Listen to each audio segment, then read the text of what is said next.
rata gitu kan, rata gitu. Pas gitu. Kalau ganjil ada 0,666. Enak. Nah, sebenarnya kenapa gak ada basis? Karena sebenarnya sampai akhirnya kita memutuskan untuk bikin lagu, terus niat ya udah deh kita produksi lagu, kita nggak menemukan basis yang tepat, gitu aja sih. Akhirnya kita banyak dibantu sama teman-teman lah, ya ada beberapa teman-teman yang mau bantuin ngisi bassnya gitu, dan orang bass yang handal gitu, kayak misalnya yang di lagu yang kita rilis kemarin kita dibantu ya sama Paul Lian, dia basisnya namanya Yura. basisnya Suitcase. Nah, Paul tuh dia additional Yura, sessionnya Kunto. Jadi yang isi emang orang-orang hebat. Mau gue tarik harganya mahal, ya kan? Jadi udah kita berempat aja. Tapi kalau ada panggung ntar gue bayar aja. Ada Wima juga, Ada Wima Jerok juga ngebantuin kita di lagu yang rahasia, nanti bakal ada rilis lagi. Oh, udah ngasih bocoran nih. Nah, itu aja. Tapi memang yang single kemarin diisi sama Paul. Paul ngisi beberapa lagu, Wima juga beberapa lagu.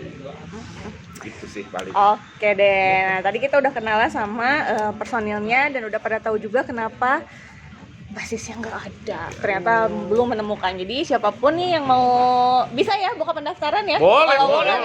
Kalau ada yang mau jadi basis, kalau lu punya nyali gede, Syaratnya satu, bisa main bass. bisa main bass dan punya nyali gede boleh datang ke sini. Katampi muka lowongan. Nah, ngomong-ngomong soal nama band ya. Iya. Katampi gitu. Soalnya selaku orang Sunda Katampi. Nah, si anjir menis Sunda pisan yang ngaran gitu kan. Nah, dulu siapa sih yang mencetuskan nama Katampi ini pertama kali? Sebenarnya itu hasil buah diskusi ya. Hasil buah. Jadi diskusinya kan ditanam. Itu adalah hasilnya. Jadi waktu lagi cari-cari nama. Nah, sebenarnya konsepnya datang dari gua. Jadi gua tuh pengen namanya tuh gini, waktu itu analoginya itu sebenarnya dari gue pengen nama yang kesannya kalau di orang-orang terdengar kampungan gitu ya, kesannya gitu ya. Tapi kalau dipakai itu bisa jadi bagus gitu ya. Contohnya waktu itu analogi gue adalah Sarinah contohnya. Ya kan, Sarinah itu kan nambah seorang embok di Jawa sana gitu. Terus tapi ditaruh di pusat kota Jakarta. Udah gitu setelah lewat berapa tahun ya orang udah lupa aja asosiasi Sarinah dengan nama seorang bos sudah hilang, berubah menjadi Sarinah yang tengah kota kan. Nah, gue juga pengennya kayak gitu. Gue mau ngambil sesuatu yang ada rootsnya di, ya kan kita semua di sini kebetulan ditinggal di Bandung. Terus, Cimahi. Ya udah Bandung Raya.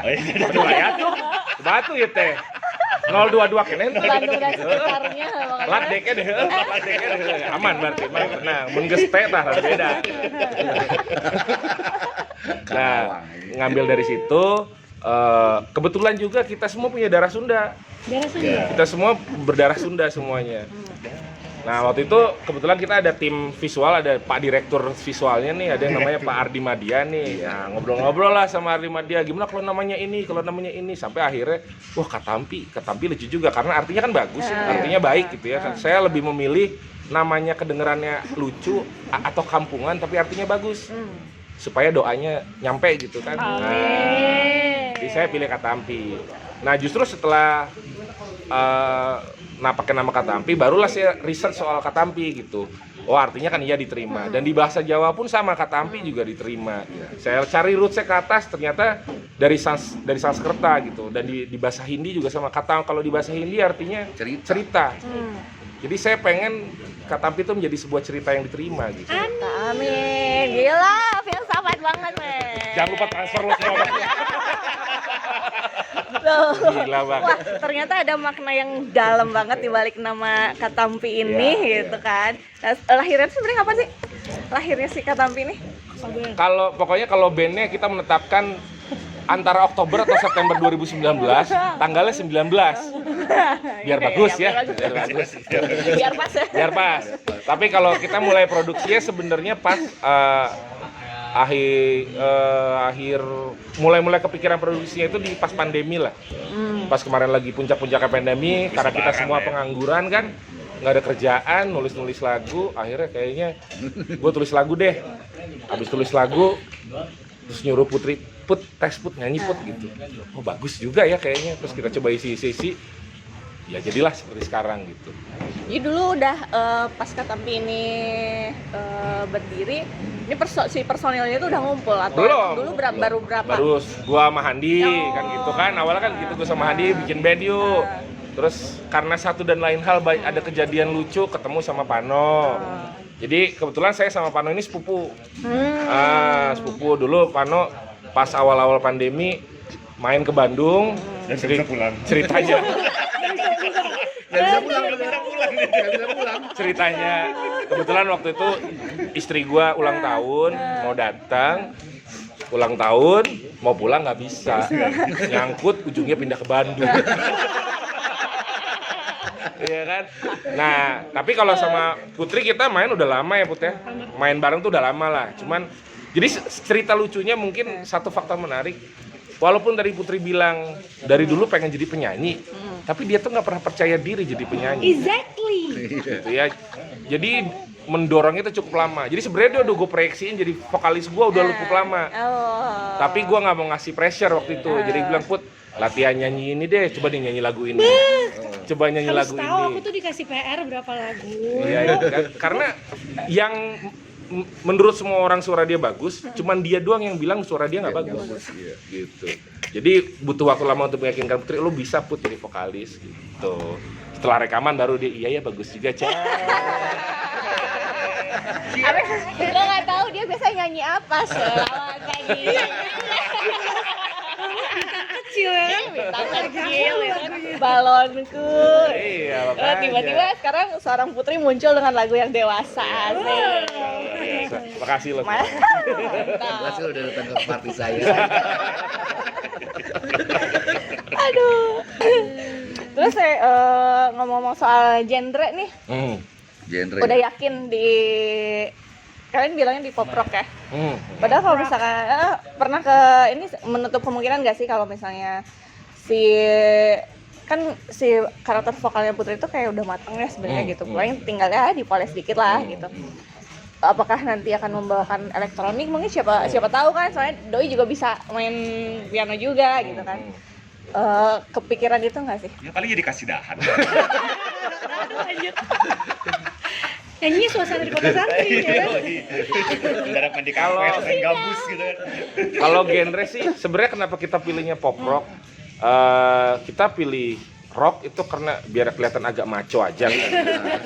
Iya. Nah kalau pop Terkesan dewasa. terkesan dewasa lah. Gitu. Dewasa. Kalau ada rocknya kan orang, wih mahal. Kan gitu ya. Terkesan gagah. Gagah lah. Gitu. Kalau popnya sendiri sebenarnya bukan kalau gue pribadi ngelihatnya pop itu bukan sebuah genre musikal, tapi pop itu sebuah asosiasi orang akan sesuatu yang populer gitu. Jadi buat gua apapun yang populer itu pop. Jadi katakanlah misalnya ada dulu tahun late 80s, 90s orang main metal rock. Ya genre musikalnya metal rock, tapi mereka populer kan. Nah gitu. Jadi kenapa gua ngambil pop itu karena sebenarnya kita nggak mau ngotak-ngotakin genre gitu. Klise sih, tapi memang buat gua main musik sih sebenarnya apa aja kan. Yang penting populer. Kalau populer ada off air. Kalau ada off air ada cuan. Gitu. Kita ya kan. Balik lagi ke cuan. Balik lagi ke pokoknya. cuan kan gitu. Jadi maksudnya intinya berkarya genre musiknya bisa apa aja, makanya kita ngambil pop. Nah kalau tadi pertanyaannya mungkin nggak main ke genre-genre lain, tungguin albumnya. Asik. Luar biasa. Nanti Iya, pasti itu semua juga ketipu. dong. Banjir katanya ternyata gini Katampi. Iya. Iya. Konsep Katampi memang masih belum kita belum kita. Iya, ini kan single pertama memang perkenalan ya. Maksudnya kita juga nggak nek-nek kok, kita juga sadar kita sekarang keluarnya lagi di masa pandemi. Nggak ada panggung, kita juga nggak punya wadah fisik untuk kita bisa memperkenalkan diri kan nggak ada. Makanya kita keluarin sesuatu yang orang semua bisa nerima sesuai namanya aja. Kan gua rasa kalau lagu yang hilang ini orang dengernya ya ringan, tidak terlalu berat, mudah diingat, ya itu aja dulu. Nanti pas di album baru kerasa ketipu semuanya.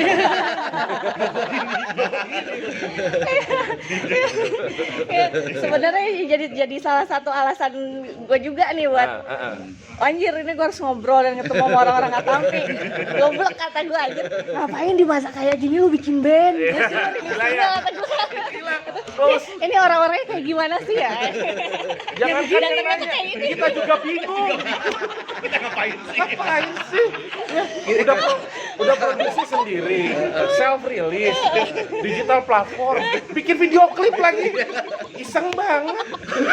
Sampai waktu kemarin pas lagi kita mau bikin video klip di lokasi, gua sama Cai ngomong gini, ini serius? Serius banget ya? Serius banget ya? Kita bikin lagunya aja sambil goler-goler main gitar. Kok jadi beneran ya? Tapi ya mungkin itu udah jalannya aja. Maksudnya kita kemarin kan semua kan ibaratnya kan modal sendiri, ya kan? Kita juga nggak punya ekspektasi terlalu gimana-gimana ya. Maksudnya kita semua sadar kondisi lah gitu. Tapi ya namanya orang lagi pengen berkarya emang nggak bisa ditahan ya, maksudnya ya udah ngeluarin aja. Diterima tidak diterima ya harus diterima. Terima. Gimana Singkat caranya? Tampi, singkat Tampi. Singkat Tampi, weh. Oke. Jadi kalau sebenarnya udah materi lagu udah ada beberapa nih. Adalah 250 juta. Seprapat. Ya materi lagu yang matang ada beberapa, yang masih raw, yang agak mengkal kan ada beberapa, yang masih raw masih mentah juga ada beberapa. Pokoknya tungguin aja albumnya. Iya. Tungguin aja. Karena memang masing-masing dari kita juga udah bermusik udah cukup lama, banyak stok lagu-lagu lah ya kan. Jadi kita keluarin, kita kolaborasiin, disesuaikan dengan zaman sekarang. Ya mudah-mudahan sih bisa cepet lah keluar albumnya. Siapa tahu ada yang mau investasi boleh loh. Jadi ada promo Boleh, nggak nolak kita. Gak nolak. direkam. Nah, tadi nyambung ke single juga. Terus kenapa nih dari misalnya udah sekian banyak materi yang diulik, kenapa pada akhirnya semuanya sepakat udah keluarin aja nih hilang? Ada cerita apa di balik itu? Karena yang lain. Pokok nama mana nu jadi heula gitu. Sebenarnya pertimbangannya teknis dan non teknis. Kalau pertimbangan teknisnya karena mengingat warna vokalnya Putri, gua ngerasanya dari beberapa lagu itu Putri paling siap secara teknis lagu yang itu. Karena kan suka nggak suka Putri ini dia datang dari background yang tadinya bukan vokalis terus jadi vokalis. Terus dia juga genrenya kebanyakan dia nyanyinya ya bisa gue bilang zaman sekarang banget, maksudnya either dia light jazz, Milenial banget. light jazz lah, dia kebanyakan light pop jazz milenial. Nah terus Katampi ini kan sebenarnya dia vibe-nya 90s. Iya. Kita Katampi ini vibe-nya 90s, tapi hanya vibe-nya. Tapi kalau dari sound, dari musiknya, aransemennya sebenarnya kita nggak 90s vibe-nya. Jadi orang kalau ngedenger rata-rata ngomongnya sama gue, ih nostalgic banget ya, gitu. Kayak zaman dulu kedengerannya gitu. Nah, muka-mukanya juga naik. emang zaman dulu. Kecuali aku ya. Kecuali aku. Nah kalau dari sisi teknisnya itu pemilihan yang lagu yang rilis. Tapi kalau dari sisi non teknisnya memang ya tadi kita kan mau memperkenalkan, pengennya tidak yang terlalu rumit, tidak yang terlalu ngoyo, yang sederhana aja. Jadi orang dengernya juga. Tapi kena gitu ya. Ya kan, Sederhana tapi harus kena. kan wajib. Oh iya. Harus keterima. Harus keterima. Ya. Jadi memang dipilih lagu itu karena alasan non teknis dan teknis sih sebenarnya. Jadi supaya orang lebih cepat nangkep aja. Kena ke semua umur lah. Semua umur. Jadi yang mungkin yang dulunya besar di 90-an, kayak tahun 90-an. Iya. Ya rata-rata gitu, Ya, rata-rata. yang zaman anak-anak zaman sekarang nyanyinya gampang ya, nyanyinya gampang gitu notasinya gitu aja sebenarnya. Nah kalau dari liriknya sendiri kan dalam ya gitu kan, artinya gitu gue udah dengerin juga, terus gue baca-baca juga kan ceritanya tentang ini. Nah untuk setiap masing-masing dari kalian ini ada apa ya, kayak semacam ada makna tersendiri nggak sih lagu itu? Yang pasti yang buat liriknya yang dalam banget dan langsung aja ditanya. Dibongkar aja kasih tahu. Gimana ceritanya coba. Coba jujur dia sama kita semua. Kan udah Cai. Mungkin ini saatnya deh. Mungkin ini saatnya. Belum tahu ya. Belum tahu. Ya emang kebetulan waktu itu emang Cai waktu bikin lagu ini kan di rumah ibunya Cai di Cakopi. Jadi pas pada saat dia bikin notasi, gue lagi galau pada saat itu. Gila. Kebetulan. Nah, ya udah pas kata Cai, ini enak, oke nih lagu nih gini. Udah jadi sampai akhirnya udahlah, lu yang bikin deh katanya. Ya udah, kebetulan dibikin ya. Sebenarnya memang ceritanya tentang memang hampir 90% memang cerita tentang gua gitu. Kenapa sih? Cerita apa sih? Cerita apa sih? Harus gitu ya. Harus banget. Siapa tahu para pendengar tuh kayak gua ya. Ya tentu ya sebenarnya Siapa tahu ada yang ngerasa pas denger. tentang dua orang yang udah lama banget nggak ketemu sih sebenarnya, tentang yang orang ya susah banget ketemu, sampai akhirnya pas pada saat ketemu tuh memang ya udahlah kita Apa tuh? Susah banget keluarnya ya. Dalam banget. Jawabannya nyari aman tau nggak? Jawabannya nyari aman. Biar nggak salah tata bahasa. ya udahlah Kita coba lagi. Tapi ada benar. tapinya nggak? Nggak ada tapinya sih. Ya pokoknya intinya gitu. Ini memang pada intinya udah lama gak ketemu sama seseorang dan akhirnya ketemu, dan akhirnya ya udah nggak usah lagi berpikir macem-macem atau apapun, kita jalanin aja gitu. Kita jalanin berdua, kita nikmatin berdua, kita melayang berdua. Tapi masih ada rasa. Gali terus, korek terus. Mau korek-korek boleh nggak? Ada kampak nggak? Kalau ada luka kasih garam, tabasco, cabe. Ya ada lah. Rasa masih ada. Rasa nggak mungkin hilang. Rasa nggak Jadi mungkin itu hilang. sebenarnya hilang ya. Ya maksudnya intinya pas kenapa ada raket itu ada hilang gitu, maksudnya bukan hilang tapi memang si cowoknya nih meyakinkan ke ceweknya, lo udah nggak usah ragu-ragu lagi lah. Hilangin aja udah semua ragu-ragu lo. Terus akhirnya ceweknya gimana, ragu nggak? Masih ragu nggak sampai sekarang? Lah kenapa aku yang nanya? Aku yang nanya. Lo mau tukar tempat Siapa duduk? tahu? Siapa tahu abis rekaman ini disebarluaskan tiba-tiba ada Pano ini aku. Aku udah nggak ragu. Aku mendengar.